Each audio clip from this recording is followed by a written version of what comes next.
Kamahiligon sa rap Bisaya. Pagtuig 1999, nay usa ka grupo sa mga batan-on diri sa Sugbo, mao ang Brownian Method, giubanan nila ni MC Ray ug Sly Saavedra.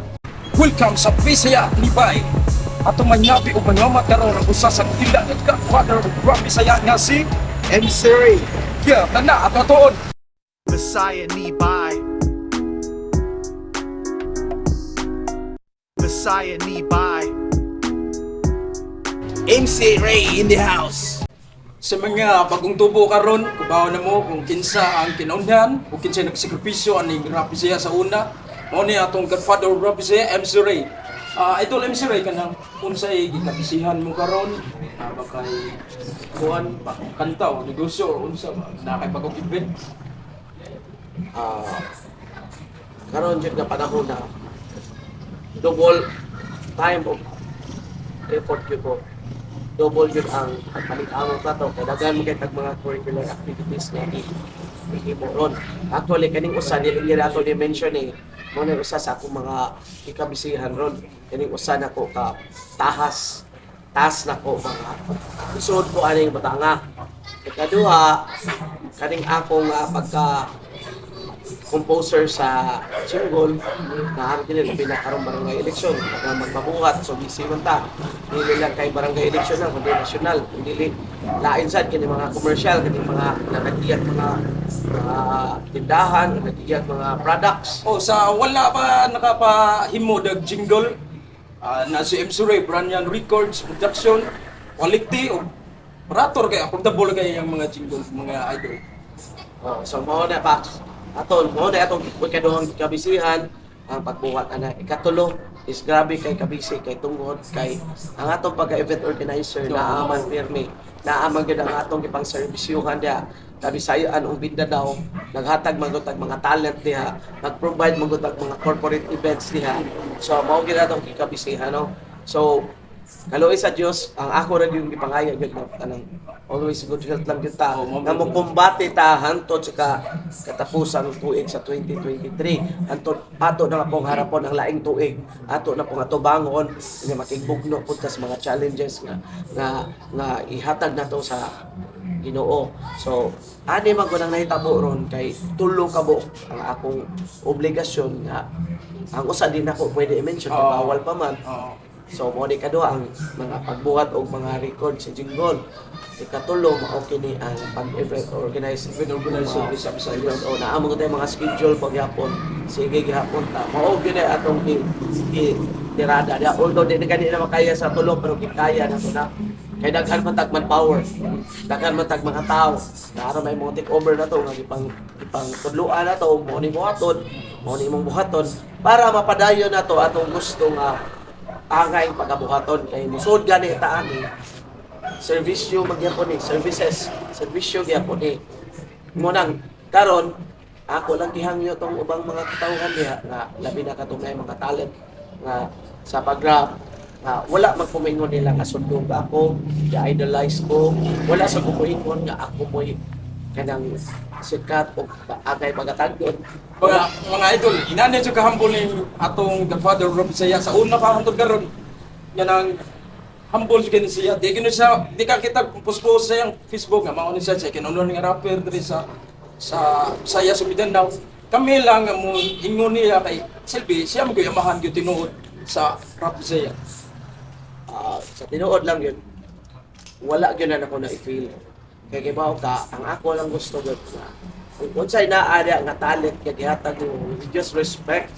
Pero kung wala may katungog sa inyong mga kanta sa una, kung wala rap Bisaya nga nadunggan na mo sa FM station, siguro wala Jurfax nga rapper diri sa inayawan sa walay mga unsanan diha mga rap Bisaya ron nga nagtukod-tukod ron. Wala na sila kung wala lakto pa ka istorya, tangga pag istorya kung wala Brownian Method o MC Ray. Actually, Fox, ilang kita mag-isgot ng mga artist nga isulbong kay ila po ng sakripisyo. Ako ginagin pasalamatan sila kay nagpadayon sila anak. I would like to congratulate and kanang proud sa mga tao, labi na sa mga Cebuanon nga naka-achieve dili kay Cebuanos, Visayas, Mindanao, tanang mga artist no sa Visayas ug sa Mindanao nga ni-achieve gyud ilang dreams ang ato lang keep on moving. Dayon lang gyapon mo sa inyong mga sacrifices sa pangbuhat kay dili po nalala mo yung gibuhat. Ako lang gikuan bagi compare lang ani nga lahi ra gyud ang panahon nako ug sa panahon ninyo ron. Kaya panahon nako wala pa gyud social media to be honest lang. So mahugog ka nang even though kanang katawaan ta or respeto ta or dili basta ato na nang gi pa kuan nila padayag nila nga inana jud ang atong sistema sa kuan, although mga old school kay dating ang atong mga kinantahan, pero nagpasalamat ta nga nag-una ta diha sa eksena ug nagpadayon ni silang mga bag-o. Sa mga rapper din nga pag-uron nga ni sulbong padung pagka-rapper mga batan-on ron. Timan ninyo na ay MC Ray Obrinan Method nga nagsakripisyo atong aging tuig o nilabay katuigan nga para ang rap Bisaya pasaka diri sa Bisaya sa Mindanao. MC Ray or Brian Method. Actually, salamat sa kanimo na Fox, pero kani mga pagsakripisyo nato wala man ta maingon nila nga magpatahod ta. Ang ato lang is maka-aware sila nga sa panahon nato daghan ta gipang-agian. Mong una ta ni nakabuhat og album. Although sila nakanindot lang nila social media ra, pero sa ako achievements gyud nakabuhat ko under Star Records, nakabuhat og album gyud under Viva Records. Nagbuan jud na launching yun ang album sa mall na newspaper ko. Dili kayo sa aka kay lahi ron ba kay kaning mga viewers ron wala sa YouTube wala ipaki sa quality, wala ipaki sa quality sa recording, wala ipaki ang ilang gamahin ron. Manindot ang kanta, maka-jam sila, unya makasabay sila sa millennial type of music, millennial type of beat. Mo nang naiusa ron nga miliban ako kani si Architect. Dayon na siya. Although dere mo gani sila gyud kan. Si Philip siguro ng architect kay mo pakisama sa GM.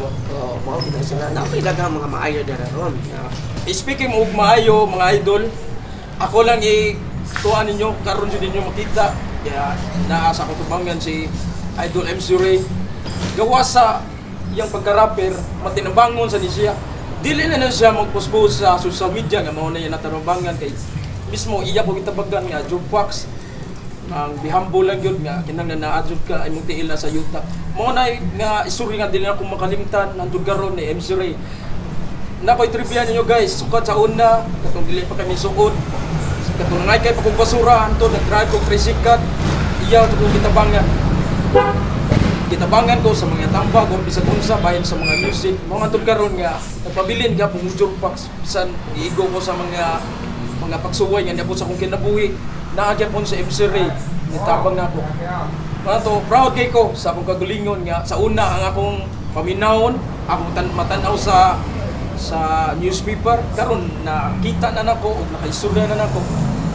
Nako gani sig natabang na ko mga idol. Na sa imong na idol nga nang sa imong pagkatinabangon ana ako yung nakita nimo nga sa Kambagiro sa sama sa uban kanang unsa bagay kanang kinaiyan ni MC Ray nga wala pa na ilhan sa uban o na ilhan na siguro pero wala nila nabantayan.